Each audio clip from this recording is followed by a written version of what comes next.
Alrighty, take three. Hopefully, we are live this time and streaming. Now, we had a couple of false starts, a couple of false attempts at starting this Properties and Beers. If you're watching, come drop a line, say hi. Hopefully, time three, we are great. Now, today I wanted to chat to you about barbecue advice and legacy. We're coming into the Christmas period, and there's you're invariably going to be surrounded, especially in Australia, with the family barbecue or the friendly barbecue, and also something has happened on a personal level, which I wanted to share with you tonight. And so, let's get started with properties and not beers today, and I'll share why in just a moment. So, have you ever noticed that around Christmas, everyone suddenly becomes a property expert at barbecue, and the advice just gets louder and more urgent, and somehow it's always about what's already happened. Now, if you've ever walked away from a barbecue feeling more confused about property than when you arrived, well, hey, here's the thing, you're not alone. Tonight, it's a little bit different. I'm not having beers, and I'm still within my grandma's mourning period. She passed away last week, and I'll share with you some of the lessons I learned from her. And it just feels right not to actually have any beers. So today we're doing properties and not beers, more of a quieter conversation, and even a more grounded one. And what we're having today is we've got some sodally, guava, right? Prebiotic soft drink. Just treat it like a vodka seltzer minus a vodka.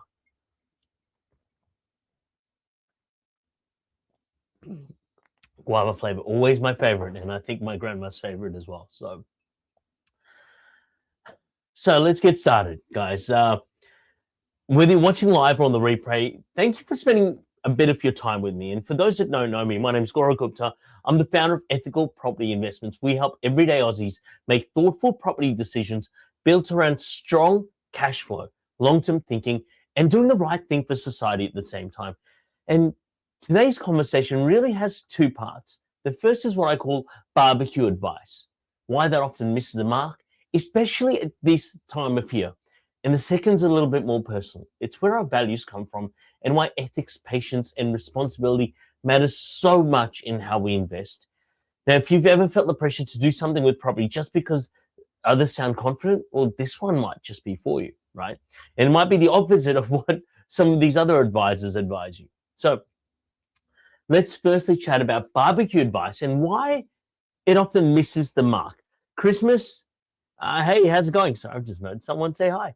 Now we've got two screens happening, and I can't always see who's having a chat with me. So if you're on LinkedIn saying howdy, come say hi again. So let's get started. Christmas is an interesting time. You've got gatherings, conversations, maybe a few drinks, and suddenly everyone's got a strong opinion on property. You should have bought in Perth. My mate doubled his money with Airbnb.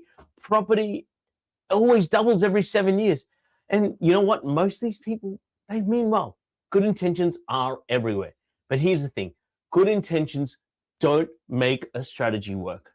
Most of this advice is retrospective. And it's about what already ran hard. It's not about timings, number, or context. And property investing gets risky when decisions are made on stories instead of strategy. So one question I always come back to is this advice based on something reputable, or is it just a story a salesperson is trying to sell you? Because stories do sound convincing. We use them in everyday life, right?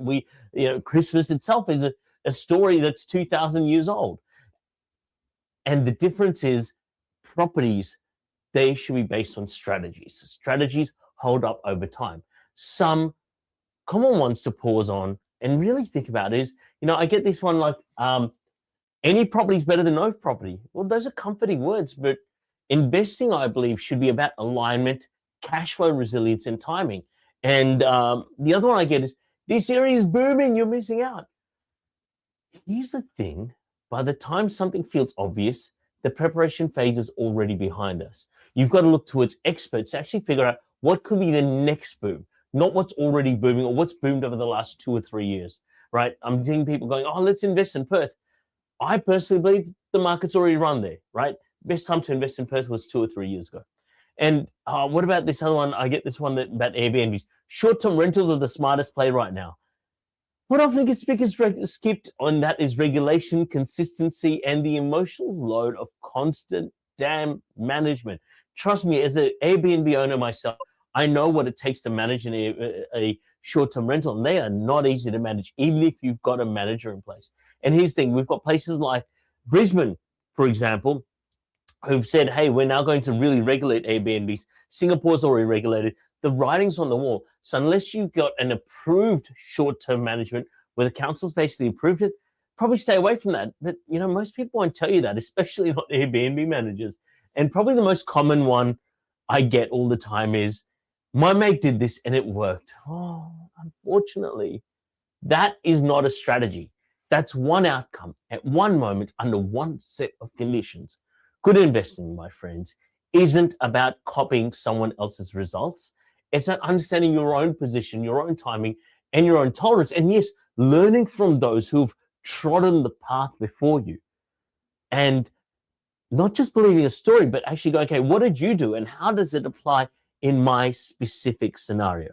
And that's why in ethical property investments, we kind of spend very little time talking about what already ran. We focus on where the demand, data, cash flow durability, and whether decisions still make sense 5 or 10 years from now. And just as importantly, we care about impact. Who lives in these homes? Who benefits? And whether the decision still feels right while the noise fades, right?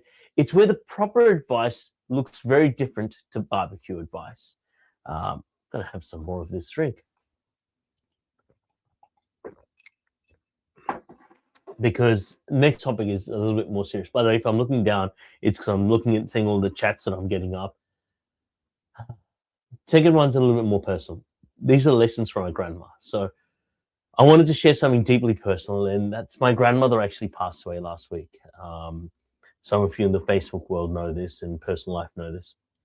And over the past few days, I've been reflecting on the way she lived and the lessons she gave to us, because lessons will live forever, no matter where her soul is, right? And I believe that she had a strong sense of responsibility to others.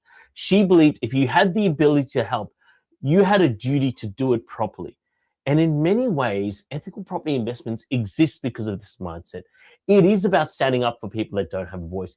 It is about decisions that don't just work on paper, but feel right when you step back and look at the bigger picture. Hey, those that don't know about my grandma, she was a strong supporter of civil rights, to a point where she actually went to jail for her beliefs, just to make sure that she believed in things so strongly that she believed it was a civic sense and a duty to do the right thing. And that's why we've always aimed to build a family-based culture, not a corporate one, over here at Ethical Property Investments. And, we even invited our clients and their families over to our Christmas party a couple of weeks ago. And why we never really rush people into decisions that don't suit their stage of life. It's really important to say this out loud. Not everyone needs to buy a property right now, right? And that might be something that you might be going, Gora, but you're in the property game. Well, you know what? Not everyone needs to buy a property right now. You do it if it's right for you. You don't do it if you don't do it if it's not right for you. And just like I was speaking to someone today, hey, look, let me send you over the due diligence. If it makes sense, let's chat. If it doesn't, that's cool too. Because honestly, you'll know if buying a property is right for you. And if you're after the cheapest property, you're probably not in the right place. But if you're after the best property, let's have a chat. That's sort of what our philosophy is. Because at the end of the day, some people are ready to move forward and others just want clarity. Both are totally valid. Ethical investing, I believe, means that respecting everyone's journey is different. It means knowing when to act and knowing when's actually waiting is the wiser move, right? As Tony Robbins often says, the quality of your life is shaped by the quality of decisions you make and the state you make them in. Pressure sometimes creates rushed decisions. Clarity creates powerful ones. And that's my key point. I really encourage you over this Christmas period to find out what is clarity. Do some soul searching over your New Year's resolution. Okay, what is clarity? What do I actually want? And that, my friends, should guide you to a much, much better place. And so let's look ahead with intention. As we wrap up the year, I want to leave you with this thought. Throughout 2025, we supported clients at many different stages of their journey. Some took their first steps, others just wanted reassurance before doing anything at all. In every case, the focus stayed the same: thoughtful planning, steady progress, and decisions made at the right time for the individual.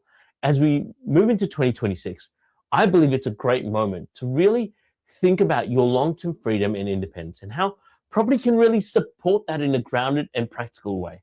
Because property, I believe, deserves a place on your goals list because it creates options, and options honestly creates peace of mind, right? So whether it's this year, next year, whenever it is, I encourage you to look at property being on your goals list if it's not already, right? Or is it your second, third, or even 10th property, right? Now, before I jump off, a quick note. Many people watching regularly haven't followed our page yet, which means you might be missing out on some cool content we're going to be sharing each week around strategy, timing, and long-term thinking, as well as our property of the week, right? A lot of people look forward to what our property of the week is. Now, if you want to stay informed and guided, make sure you follow Ethical Property Investments on Facebook and Instagram.